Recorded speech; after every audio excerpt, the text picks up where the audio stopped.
മാന്യ പ്രേക്ഷകർക്ക് എൻ്റെ പ്രണാമം. ധന്യമായ ഒരു മനുഷ്യജന്മം 12 ലക്ഷം തരത്തിലുള്ള ജന്തുക്കളിൽ ഒരു ജന്തുവായിട്ട് ഭൂമിയിൽ ജീവിക്കാൻ ഭാഗ്യം കിട്ടിയ നമ്മൾ ഒരു തത്വശാസ്ത്രവും ഒരു ആത്മീയതയും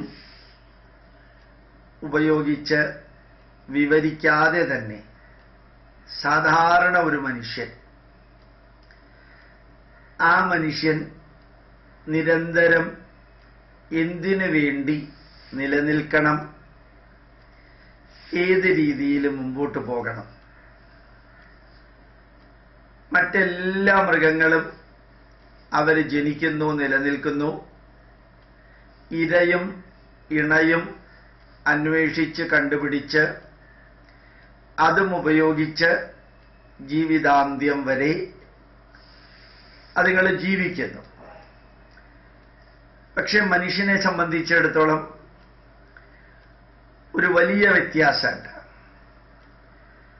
മനുഷ്യൻ നിരന്തരം വളരുന്നു, ഉയരുന്നു, ഉണരുന്നു. ഈ വളർച്ച മറ്റെല്ലാ മൃഗങ്ങൾക്കും ശാരീരികമായിട്ടുള്ള വളർച്ചയാണ്. പക്ഷെ മനുഷ്യന് അതല്ലാത്ത വളർച്ചയുണ്ട്. ഇന്റലക്ച്വൽ ഗ്രോത്ത് ഉണ്ട്, അക്കാഡമിക് ഗ്രോത്ത് ഉണ്ട്, സോഷ്യൽ ഗ്രോത്ത് ഉണ്ട്, സൈക്കോളജിക്കൽ ഗ്രോത്ത് ഉണ്ട്, മെന്റൽ ഗ്രോത്ത് ഉണ്ട്, ഫിസിക്കൽ ഗ്രോത്ത് ഉണ്ട്, മാനേജ്മെന്റ് കൈകാര്യം ചെയ്യുന്ന കാര്യത്തിൽ ഉള്ള ഗ്രോത്ത് ഉണ്ട്. അപ്പം നമ്മൾ നിരന്തരം വളർന്നുകൊണ്ടിരിക്കുക, നിരന്തരം വളർന്നുകൊണ്ടിരിക്കണം. Stagnation is death, death is stagnation. വളരുന്നില്ലെങ്കിൽ നമ്മൾ മരിച്ചു. മരണം എന്നുള്ളത് സ്റ്റാഗ്നേഷനാണ്, നിൽക്കലാണ്, സ്റ്റോപ്പേജാണ്.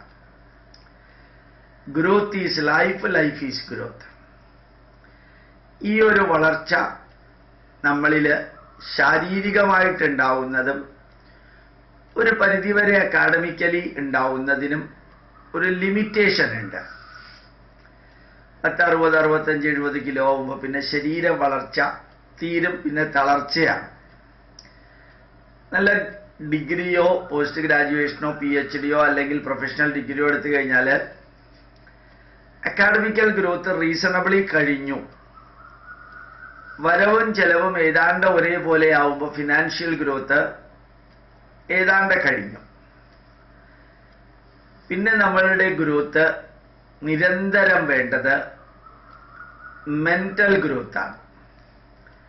ശരിക്കും ശരീരത്തിന് എങ്ങനെയാണോ ഭക്ഷണം ആവശ്യമുള്ളത്, ശരീരത്തിന് എങ്ങനെയാണോ carbohydrate, protein, fat, micro nutrients ആവശ്യമുള്ളത്, 4 കോമ്പോണന്റുകളാണ്. അതേപോലെ മരണം വരെ മാനസികമായിട്ട് വളരേണ്ട നമ്മൾ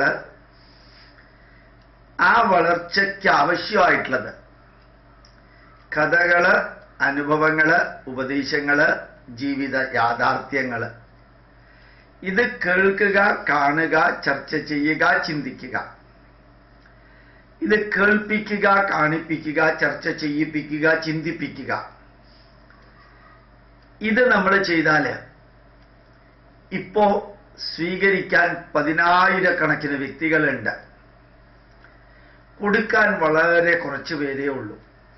takers are there, givers are not there. വളരെ അത്ഭുതകരമായ വസ്തുത, നമ്മുടെ നാട്ടിൽ ഇത് എല്ലാം നിറച്ചുമുണ്ട്. ലക്ഷക്കണക്കിന് കഥകളുണ്ട് 18 പുരാണങ്ങളിലും 18 ഉപപുരാണങ്ങളിലും, പിന്നെ മഹാഭാരതത്തിലും. 100 കണക്കിന് അനുഭവങ്ങളുണ്ട് മഹാഭാരതത്തിലും രാമായണത്തിലും. 10,000-കണക്കിന് ഉപദേശങ്ങളുണ്ട് ഇതിലെല്ലാത്തിലും. ജീവിത യാഥാർത്ഥ്യങ്ങളെ കഥകളിലൂടെയും അനുഭവങ്ങളിലൂടെയും ഉപദേശങ്ങളിലൂടെയും ജീവിത യാഥാർത്ഥ്യങ്ങൾ തന്നെയായിട്ടും ഉപനിഷത്തുകളിൽ പറയുന്നുണ്ട്. അപ്പോൾ മനസ്സിന്റെ ഗ്രോത്ത് അത് നിരന്തരം നടക്കേണ്ടതാണ്, നടത്തേണ്ടതാണ്. അതിന് കാരണമുണ്ട്. മനസ്സാണ് ശരീരത്തെ കൊണ്ടുപോകുന്നത്. മനസ്സാണ് നമ്മളുടെ സൂപ്പർവൈസറെയും സബോർഡിനേറ്റ്സിനെയും കൈകാര്യം ചെയ്യുന്നത്. മനസ്സാണ് നമ്മുടെ കുടുംബാംഗങ്ങളെ കൈകാര്യം ചെയ്യാൻ നമ്മളെ പഠിപ്പിക്കുന്നത്. മനസ്സാണ് ഏത് സിറ്റുവേഷനെയും കൈകാര്യം ചെയ്യാൻ നമ്മളെ തയ്യാറാക്കുന്നത്. നന്മയെ നന്മയായും തിന്മയെ തിന്മയായും കാണാൻ നമ്മുടെ ചെവിയെയും കണ്ണിനെയും മൂക്കിനെയും നാക്കിനെയും ത്വക്കിനെയും ഇന്ദ്രിയങ്ങളെയും പഠിപ്പിക്കുന്നത് മനസ്സാണ്. ആ മനസ്സിനകത്തേക്ക് എന്തെല്ലാം കൊടുത്തിട്ടാണോ മനസ്സിനെ വളർത്തിയത്, അതനുസരിച്ചിട്ടാണ് മനസ്സ് പ്രതികരിക്കുന്നത്. ദുർഗന്ധം ശ്വസിച്ച് ജീവിച്ച വ്യക്തിക്ക് ദുർഗന്ധമല്ലാതെയാകും. ഇറച്ചിയും മദ്യവും കഴിച്ച് ജീവിച്ച നാക്കിന്റെ ഉടമസ്ഥന് അതില് വളരെയധികം ഹരമായിരിക്കും. വളരെ തിന്മ നിറഞ്ഞ കാഴ്ച കണ്ട് ജീവിച്ച ഒരു കുട്ടിക്ക്, ആടിനെയും പശുവിനെയും കോഴിയെയും അറക്കുന്ന ഒരറവുകാരന്റെ വീട്ടിൽ വളരുന്ന കുട്ടിക്ക് ആ കോഴി പിടയുന്നതും ആടും പശുവും പിടയുന്നതിലും ഒരു വികാരവും ഉണ്ടാവില്ല. അത് അവന്റെ ജീവിതത്തിന്റെ ഭാഗമായിരിക്കും. വികൃതമായിട്ടുള്ളതോ സുഹൃതമായിട്ടുള്ളതോ കേട്ട് വളരുന്ന വ്യക്തികൾക്ക് ചെവി അതിനനുസരിച്ച് താതാത്മ്യം പ്രാപിക്കും. അപ്പൊ ചെവിയും കണ്ണും മൂക്കും നാക്കും ത്വക്കും നമ്മുടെ മനസ്സിലേക്കുള്ള വഴികളാണ്. ആ വഴിയിലൂടെ മനസ്സിന് എന്തെല്ലാമാണോ കൊടുത്തത് അതനുസരിച്ചിട്ടാണ് മനസ്സ് പാകപ്പെടുന്നത്. എരിവ് തിന്ന് ശീലിച്ച വ്യക്തിക്ക് എരിവ് ഇഷ്ടമായിരിക്കും, അത് വേണം. ദുർഗന്ധം ശ്വസിച്ച് ജീവിച്ച വ്യക്തിക്ക് ദുർഗന്ധം വേണം, അതുണ്ടെങ്കിലും അയാൾക്ക് യാതൊരു പ്രശ്നമില്ല. അങ്ങനെ നെഗറ്റീവുകൾ കണ്ട്, നെഗറ്റീവുകൾ കേട്ട്, നെഗറ്റീവുകൾ അനുഭവിച്ച് ശീലിച്ച മനസ്സിന് ആ നെഗറ്റീവുകളായിരിക്കും സാധാരണയായിട്ട് വരിക. അകത്തേക്ക് പോയതെന്തോ അതിൻ്റെ അടിസ്ഥാനത്തിൽ ട്രെയിനിങ് ലഭിച്ച മനസ്സിന് അതേപോലെയുള്ളത് പുറത്തേക്ക് കൊടുക്കാനേ സാധിക്കുള്ളൂ. അതുകൊണ്ട് മനസ്സിനെ പാകപ്പെടുത്തുന്നത് ജീവിതത്തിന്റെ ആരംഭം മുതൽക്ക് അവസാനം വരെയുള്ള പ്രക്രിയയാണ്. ഇപ്പം mental growth every day, every minute നടക്കേണ്ടതാണ്. ആ മെന്റൽ ഗ്രോത്തിന് നിർഭാഗ്യവശാൽ കേരളത്തില് കുറേ അധികം ബ്ലോക്കുണ്ട്. മുൻവിധിയോടുകൂടി കാര്യങ്ങൾ വിലയിരുത്തുക, ഞാൻ വിചാരിക്കുന്നതും ഞാൻ ചിന്തിക്കുന്നതും ഞാൻ പറയുന്നതും മാത്രം ശരി എന്ന് ധരിക്കുകയും ധരിപ്പിക്കുകയും ചെയ്യുക. നമ്മുടെ നാട്ടിലുള്ള നന്മകളിലെല്ലാം തിന്മകൾ കണ്ടെത്താനായിട്ട് ആരോ പഠിപ്പിച്ചത് അത് തന്നെ ജീവിതത്തിൽ പകർത്തുക. അത് തിന്മയാണെന്ന് ചൂണ്ടിക്കാണിക്കുകയോ അഭിപ്രായം പറയുകയോ ചെയ്യുന്നവന്റെ മുമ്പില് യഥാർത്ഥത്തിൽ നിർഭാഗ്യവശാൽ കേരളത്തിലാണ് ഏറ്റവും കൂടുതൽ എന്ന് തോന്നുന്നു, അവഹേളിക്കുന്ന വിധത്തിലുള്ള പദപ്രയോഗങ്ങൾ ഉപയോഗിച്ച് അടിച്ചമർത്താൻ ശ്രമിക്കുക. ഇതെല്ലാം മനസ്സ് എവിടെയോ ചെന്ന് നങ്കൂരമിട്ടിരിക്കുന്നതിന്റെ ലക്ഷണം. ഞാൻ മുമ്പോട്ട് പോവില്ല, ഈ ലോകത്തിൽ എന്ത് കേൾക്കുകയാണെങ്കിലും എന്ത് കാണുകയാണെങ്കിലും എന്ത് ചർച്ച ചെയ്യുകയാണെങ്കിലും എന്ത് ചിന്തിക്കുകയാണെങ്കിലും അതിലെല്ലാത്തിലും നന്മകളും ഉണ്ട് തിന്മകളും ഉണ്ട്. നന്മകൾ മാത്രമായിട്ടുള്ളതൊന്നും ഈ ലോകത്തിലില്ല, തിന്മകൾ മാത്രമായിട്ടുള്ളതൊന്നും ഈ ലോകത്തിലില്ല. അളവ് വ്യത്യാസപ്പെട്ടിരിക്കുന്നു, വ്യക്തികൾക്കനുസരിച്ച് അതിൻ്റെ പ്രായോഗികമായിട്ടുള്ള ആപ്ലിക്കേഷനും വ്യത്യാസപ്പെട്ടിരിക്കാം. ഒരുപക്ഷെ ഭഗവത്ഗീത അതേപോലെ ഒരു തെങ്ങ് കയറ്റ തൊഴിലാളി പഠിക്കണമെന്ന് നിർബന്ധമില്ല. പക്ഷേ മാനേജ്മെന്റ് പഠിക്കുന്ന വ്യക്തിക്കും മാനേജ്മെന്റ് പഠിപ്പിക്കുന്ന വ്യക്തിക്കും ഭഗവത്ഗീത വളരെയേറെ പ്രയോജനപ്പെട്ടു എന്ന് വരും. നല്ല സംഗീതജ്ഞന് നല്ല ശബ്ദം വേണമെന്നുള്ളത് നിർബന്ധമാണ്. നല്ലോണം പഠിപ്പിക്കുന്ന വ്യക്തിക്ക് പഠിപ്പിക്കാനുള്ള എനർജി വേണമെന്നുള്ളത് നിർബന്ധമാണ്. അത്രയും നല്ല ശബ്ദം വേണ്ട പച്ചക്കറി വിൽക്കുന്ന കടക്കാരന്.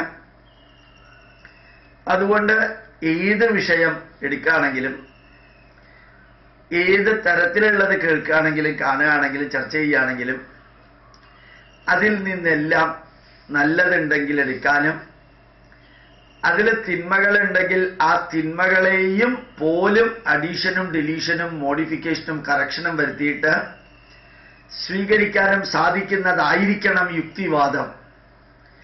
അതാണ് യുക്തി. നമുക്ക് ഇഷ്ടപ്പെട്ട ചോറ് ഒരുപക്ഷെ പലവ്യഞ്ജനക്കടയിൽ കിട്ടില്ല. പലവ്യഞ്ജനക്കടയിൽ അരിയേ കിട്ടുള്ളൂ. പലവ്യഞ്ജനക്കടയിൽ കറി ഉണ്ടാക്കാനുള്ള സാധനങ്ങളെ കിട്ടുള്ളൂ.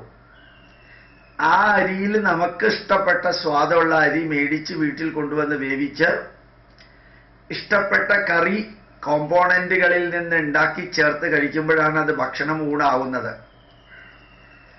അത് നിരന്തരം വേണ്ട സ്ഥിതിക്ക് നിരന്തരം വേണം ഈ പ്രക്രിയ.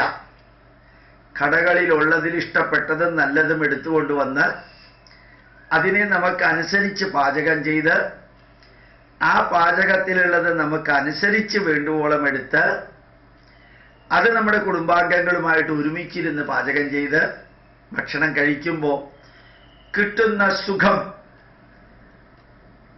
ഞാൻ തിരഞ്ഞെടുത്തതും എല്ലാം നിങ്ങൾ തിരഞ്ഞെടുക്കണം, ഞാൻ പറഞ്ഞതെല്ലാം നിങ്ങൾ കേൾക്കണം, ഞാൻ ചെയ്ത മാതിരി നിങ്ങൾ ചെയ്യണം എന്നായിരുന്നു എങ്കിൽ ഈ കടകളിലെല്ലാം ഒരു സാധനം മതിയാകുമായിരുന്നു. ഇത്രയും വൈവിധ്യമാർന്ന സാധനങ്ങളും വിഭവങ്ങളും ഒന്നും പുറത്തു വേണ്ട. ഒരാൾ ഇഷ്ടപ്പെടുന്നത് മാത്രം ഇഷ്ടപ്പെടണം എന്ന് പറയുന്നതാണ് ഇൻടോളറൻസ്. ഇന്ന് യുക്തിവാദത്തിന്റെ അടിത്തറ എന്ന് പറയുന്നത് ഇൻടോളറൻസ് ആണ്. നീ അമ്പലത്തിൽ പോകരുത്, കാരണം അത് അന്ധവിശ്വാസമാണ്. നീ രാമായണം വായിക്കരുത്, കാരണം അതിനകത്ത് കുറേ തിന്മകളുണ്ട്. നീ മഹാഭാരതം വായിക്കരുത്, കാരണം അത് ഇന്നത്തെ കാലഘട്ടത്തിൽ പ്രസക്തമല്ല. അത് ആരാ തീരുമാനിക്കുന്നത്? യുക്തിവാദിയായ ഞാനാണ് തീരുമാനിക്കുന്നത്. ഞാൻ പറഞ്ഞത് നീ കേട്ടില്ലെങ്കിൽ എത്രത്തോളം നിന്നെ അവഹേളിക്കാൻ സാധിക്കുമോ അത്രത്തോളം അവഹേളിക്കും. ഇന്റലക്ച്വലി അല്ല, വെർബലി. വെർബലി അവഹേളിക്കലാണ് യുക്തിവാദത്തിന്റെയും പുരോഗമനവാദത്തിന്റെയും ശാസ്ത്ര ചിന്താധാരയുടെയും എല്ലാം ആധാരമെന്ന രീതിയിൽ പോകുന്ന ഇൻടോളറൻസ്. അമൃതാനന്ദമയി അവഹേളിക്കുന്നത് അവര് ചെയ്യുന്ന നന്മകൾ കണ്ടിട്ട് നന്മകളെ നന്മകളും തിന്മകളുണ്ടെങ്കിൽ തിന്മകളും പറയാൻ സാധിക്കുന്നതായിരിക്കണം പുരോഗമനവും യുക്തിവാദവും ശാസ്ത്രവീക്ഷണവും. അതില്ലാതെ പോകുമ്പോഴാണ് നമുക്ക് പലപ്പോഴും പറ്റുന്നത്. അതുകൊണ്ട് കേൾക്കുന്നതിൽ നിന്നും കാണുന്നതിൽ നിന്നും ചർച്ച ചെയ്യുന്നതിൽ നിന്നും ചിന്തിക്കുന്നതിൽ നിന്നും നന്മകൾ എടുക്കാൻ ഇന്ന് ആൾക്കാർ മുമ്പോട്ട് വരുന്നുണ്ട്. ഇന്നലെ വൈകുന്നേരം തിരുവനന്തപുരം കരമനയ്ക്കടുത്ത് തളിയൽ എന്നൊരു അമ്പലത്തില്, തളിയൽ മഹാദേവ ക്ഷേത്രത്തില് അത്ഭുതകരമായിട്ടുള്ളൊരു കാഴ്ച. 7 മണിക്ക് ഒരു പ്രഭാഷണം വെച്ചിരുന്നു. തിരുവനന്തപുരത്തെ പ്രഭാഷണം കേൾക്കാൻ സാധാരണഗതിയിൽ ആൾക്കാർ കുറവാണ് പതിവ്. പക്ഷേ ഇന്നലെ വൈകുന്നേരം അമ്പലത്തിനകത്തും റോട്ടിലും വഴിയിലുമെല്ലാം ജാം പാക്ക്ഡ്, ട്രാഫിക് ജാം വരെയായിരുന്നു. ആരോ ഒരു യുക്തിവാദി പറയുകയുണ്ടായി, ആൾക്കാരുടെ എണ്ണം കൂടുന്നതാണ് മഹത്വമെന്ന് വിചാരിക്കുകയാണെങ്കിൽ ആൾക്കാരുടെ എണ്ണം ബീവറേജസ് കോർപ്പറേഷന്റെ മുമ്പിൽ ആണ് ഏറ്റവും കൂടുതൽ, ചന്തയിലാണ് ഏറ്റവും കൂടുതലെന്ന്. അതിൻ്റെ മുമ്പിലൊക്കെ നിന്ന് സംസ്കാരമുള്ളവനും ചന്താ സംസ്കാരമുള്ളവനോടും അല്ല ഞാനിത് പറയുന്നത്. ഞാൻ പറയുന്നത് ഈ അമ്പലത്തിൽ ഈ പ്രഭാഷണങ്ങൾ കേൾക്കാൻ ഡസൻ കണക്കിന് ആൾക്കാർ വന്നിരുന്ന ആ കാലഘട്ടത്തിൽ നിന്ന് ആയിരക്കണക്കിന് ആൾക്കാർ വരുന്ന കാലഘട്ടത്തിലേക്ക് മാറിയതിൽ അഭിമാനിക്കുന്നവരോടാണ് പറയുന്നത്. ഈ നാട് മാറുന്നുണ്ട്. അസാധാരണമാം വിധത്തിൽ ഹൈന്ദവ ജനത മാറുന്നുണ്ട്. നമ്മുടെ ധർമ്മത്തിലേക്ക് നല്ല രീതിയിൽ നോക്കണമെന്നും അത് ജീവിതത്തിൽ പകർത്തണമെന്നും ധന്യമായിട്ട് ആഗ്രഹിക്കുന്നവരുണ്ട്. അവരുടെ എണ്ണം ജിയോമെട്രിക്കൽ പ്രോഗ്രഷൻ ആയിട്ട് കൂടുകയാണ്. ശരീരത്തിന് കാർബോഹൈഡ്രേറ്റും ഫാറ്റും പ്രോട്ടീനും മൈക്രോ ന്യൂട്രിയന്റും കഴിച്ച് ശരീരം വളർത്തുന്നത് പോലെ തന്നെ മനസ്സിന് കഥകളും അനുഭവങ്ങളും ഉപദേശങ്ങളും ജീവിത യാഥാർത്ഥ്യങ്ങളും കൊടുത്ത് മനസ്സിനെ ഉയർത്തണമെന്ന് ഇന്ന് കേരള ജനതയ്ക്കും കേരളത്തെ പോലെ കുറേയധികം പ്രദേശങ്ങളിലുള്ള വ്യക്തികൾക്ക് നന്നായിട്ട് മനസ്സിലായി തുടങ്ങി. അതുകൊണ്ട് പലപ്പോഴും എതിർചേരിയിൽ നിൽക്കുന്നവർക്ക് വിഷയദാരിദ്ര്യം അവർക്ക് പണ്ടേ ഇല്ല. കാരണം പണ്ട് പറഞ്ഞത് തന്നെയാണ് ഇപ്പോഴും പറഞ്ഞുകൊണ്ടിരിക്കുന്നത്. അപ്പോൾ വിഷയം അന്വേഷിച്ചു പോവേണ്ട കാര്യമില്ലാത്തത് കൊണ്ട് അവരുടെ എണ്ണം കുറയുകയും അവരുടെ കൂട്ടത്തിലുള്ളവർ തന്നെ നേരത്തെ പ്രചരിപ്പിച്ചതിൽ നിന്ന് വിപരീതമായിട്ട് പ്രചരിപ്പിക്കുകയും പ്രവർത്തിക്കുകയും ചെയ്യുന്ന ഒരു കാലഘട്ടത്തിൽ ശരിക്ക് വളരെ വ്യക്തമായിട്ട് ക്രിസ്ത്യൻ മതം, ബൈബിള്, ക്രിസ്തുമതം പ്രചരിപ്പിക്കാൻ 42 ലക്ഷം മതപരിവർത്തന തൊഴിലാളികൾ കേരളത്തിൽ നിന്ന് ഭാരതം മുഴുവനും പ്രവർത്തിക്കുന്നു. അതേപോലെ പൈസയുടെ പരമകാഷ്ഠയിലിരുന്നുകൊണ്ട് പള്ളികളും മസ്ജിദിലും മദ്രസകളിലും കൂടി ഇസ്ലാം മതം പ്രചരിപ്പിക്കുന്നു. ഹിന്ദു ധർമ്മം ഒരു ശങ്കരാചാര്യരും ഒരു നേതാവും ഒരു പോപ്പും ഇല്ലാതെ പ്രചരിക്കാനും പ്രചരിപ്പിക്കാനും കുറച്ച് വിരലിലെണ്ണാവുന്ന വ്യക്തികളാണെങ്കിലും അസാധാരണമാം വിധത്തിൽ ഇൻഫർമേഷൻ ടെക്നോളജി അതിന് സഹായകമാവുന്നുണ്ട്. അസാധാരണമാം വിധത്തിൽ സ്വാധീനം ചെലുത്തുന്നുണ്ട്. അതിന് കുറേയധികം യുവാക്കള് നിരന്തരം പ്രവർത്തിക്കുന്നുണ്ട്. ഒത്തിരി ക്ഷേത്രങ്ങളും ആശ്രമങ്ങളും സ്കൂളുകളും വിദ്യാഭ്യാസ സ്ഥാപനങ്ങളിലെയും മാനേജ്മെന്റ് ഈ മഹായജ്ഞത്തിന് കൂടെ നിൽക്കുന്നുണ്ട്. നമുക്ക് ഈ നാടിന്റെ പൈതൃകം തിരിച്ചു കൊണ്ടുവരണം. അത് വർഗീയമാണെന്ന് മുദ്രകുത്തിയാലും അന്ധവിശ്വാസമാണെന്ന് മുദ്രകുത്തിയാലും അതെല്ലാം ബുദ്ധിക്കും യുക്തിക്കും ശാസ്ത്രത്തിനും നിരക്കുന്ന വിധത്തിൽ ചിന്തിച്ചിട്ട് പഠിച്ച് പഠിപ്പിച്ച് പ്രചരിപ്പിച്ച് പ്രവർത്തിച്ച് പ്രതികരിക്കാനുള്ള ലെവലിലേക്ക് കേരളം മാറിക്കൊണ്ടിരിക്കുമ്പോൾ അഭിമാനത്തോടുകൂടി പറയണം, ഇനി ഒരു 100 ജന്മമുണ്ടെങ്കിൽ ഇതേ യജ്ഞം നമുക്ക് തുടരാനുള്ള അനുഗ്രഹം ഭാരതമാതാവും ജഗതീശ്വരനും നമ്മുടെ ഋഷീശ്വരന്മാരും തരണമെന്ന്. നിലനിർത്തേണ്ടതിനെ പ്രകൃതി നിലനിർത്തും, നിലനിൽക്കേണ്ട ആവശ്യമില്ലാത്തതിനെ പ്രകൃതി അടിച്ചു തെറിപ്പിക്കുമെന്നുള്ളതും മനസ്സിലാക്കുക. സർവൈവൽ ഓഫ് ദ ഫിറ്റസ്റ്റ് ആയിരുന്നു എങ്കിൽ ഭീകരമായിട്ടുള്ള രാഷ്ട്രങ്ങളായിരുന്നു നിലനിൽക്കേണ്ടത്.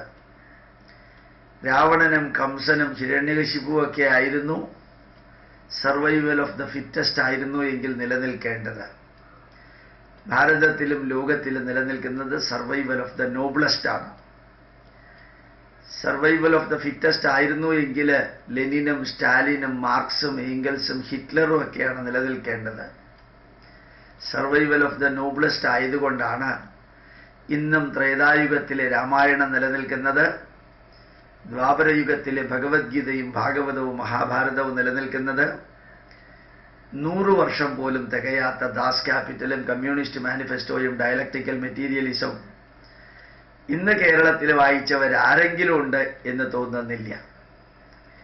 അപ്പുറത്ത് നിൽക്കുന്ന പലരും മറുകണ്ഠം ചാടിപ്പുറത്തേക്ക് ഈ ചിന്താധാരയിലേക്ക് വരുന്ന ഒരു കാഴ്ചയും ഞാൻ നിരന്തരം ഈ പ്രഭാഷണങ്ങളിലൂടെയും പൊതുപ്രഭാഷണങ്ങളിലൂടെയും പറയുമ്പോൾ ആ സദസ്സിൽ നിന്ന് കയ്യടി വരുന്നത് കാണുമ്പോൾ മാറ്റത്തിനെ പ്രോത്സാഹിപ്പിക്കുന്ന ഒരു ജനത അസാധാരണമാം വേഗത്തിൽ വളർന്നു വരുന്നതായിട്ട് കാണുന്നു. അവരുടെ കൂടെ നിൽക്കാം, അവർക്ക് കൊടുക്കേണ്ടത് നമുക്ക് കൊടുക്കാം.